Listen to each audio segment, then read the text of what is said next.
barang yang diinginkan oleh semua orang.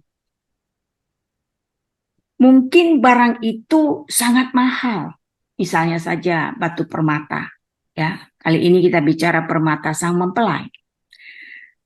Batu permata itu batu yang indah, yang mahal, yang disukai banyak orang karena telah melewati berbagai proses.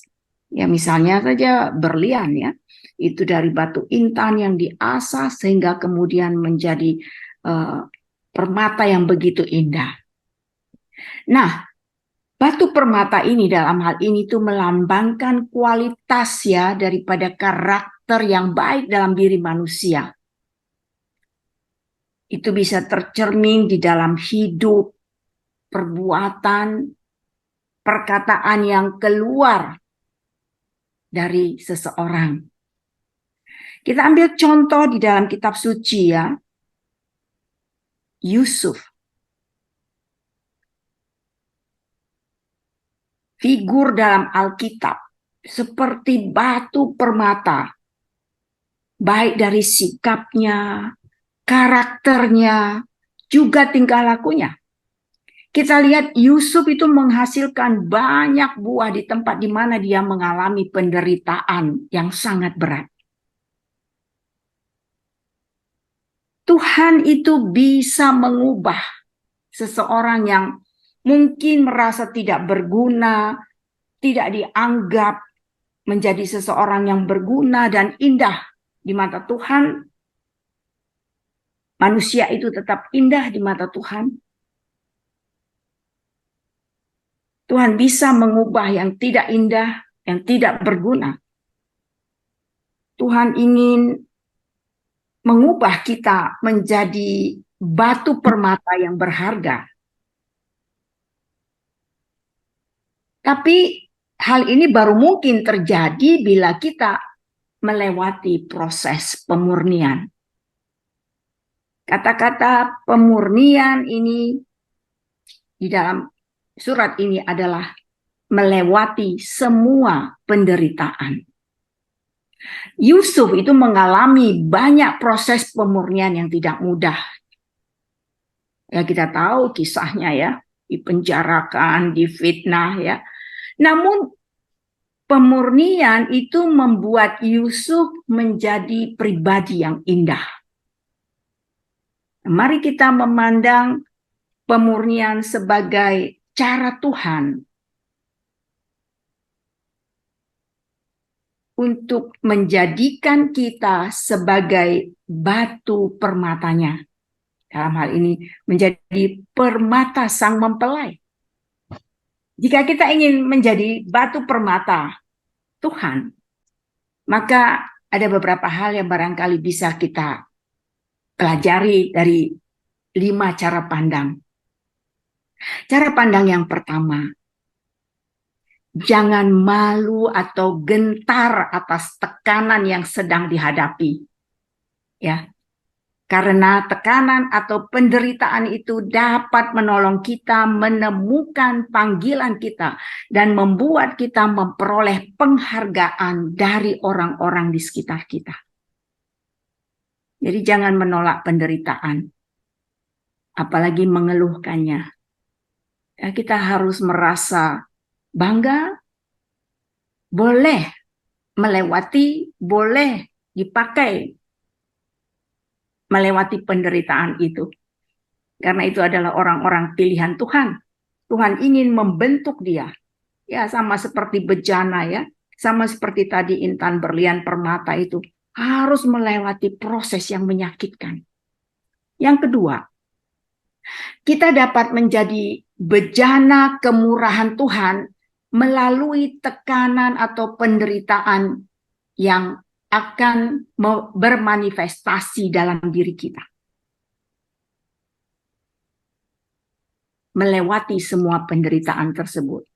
Dan yang ketiga, pemurnian membuat kita, dalam hal ini ya, pemurnian atau penderitaan itu membuat kita menerima karunia kebijaksanaan. Penderitaan itu merupakan sekolah yang baik bagi kita. di mana kita akan memperoleh kearifan. Kalau kita sekolah itu SD, kita mau naik kelas menjadi SMP, menjadi SMA, itu melewati ujian. Kalau kita bisa melewati ujian itu, penderitaan itu, maka kita lulus, kita naik kelas. Pertanyaannya bagi kita semua, apakah kita mau remedial atau kita mau lulus? Kalau kita mau lulus, maka kita harus mau melewati ujian yang berat itu, yaitu penderitaan itu. Tapi kalau kita mau melalui remedial, berarti kita menikmati penderitaan itu untuk tidak dilalui. Maka kita kemudian mengeluh dan tidak akan sampai, dan tidak akan pernah lulus. Dan yang keempat, pemurnian melewati penderitaan itu kita diangkat Tuhan untuk memasuki tingkat baru yang tak terbayangkan ya sebelumnya, yang tidak mungkin dilakukan oleh manusia. Kita bisa melewati semua itu dengan pertolongan Tuhan. Rahmat dan cintanya cukuplah bagiku. Dan yang kelima, ada berkat kekuasaan setelah penderitaan. Tuhan akan, kita tadi lulus ujiannya, mempromosikan kita dan memberi kita kedudukan yang terhormat dalam masyarakat jika telah layak diberi. Jadi harus melewati proses itu semua. Proses pemurnian lewat penderitaan. Nah, maukah kita menerima penderitaan itu? Bukan penderitaan yang kita buat ya, karena misalnya, saya kemudian sakit, ya karena saya memang melakukan hal yang membuat. Bukan itu yang dimaksud ya. Tapi bagaimana kita melewati penderitaan-penderitaan dan menerimanya sebagai satu anugerah. Dan kita bisa merasa bangga bahwa kita dipilih untuk melewatinya. Tidak semua orang diberi. Maka orang yang diberi itu harusnya bersyukur, tidak bersungut-sungut. Pesan Padre Pio yang cukup singkat pada malam hari ini, tetapi mengandung makna yang begitu dalam. Menderita dan menjadi permata sang mempelai. Mari kita persiapkan diri kita masing-masing, terutama dalam retret agung ini, melewati, berjalan bersama penderitaan Yesus. Kemarin kita bicara kepemimpinan Kalvari, di mana memandang salib, penderitaan sebagai anugerah. Sehingga kita akhirnya nanti menjadi permata sang mempelai. Semoga pesan pada malam hari ini menginspirasi kita semua. Mari kita sampaikan salam kita. Salam Padre Pio.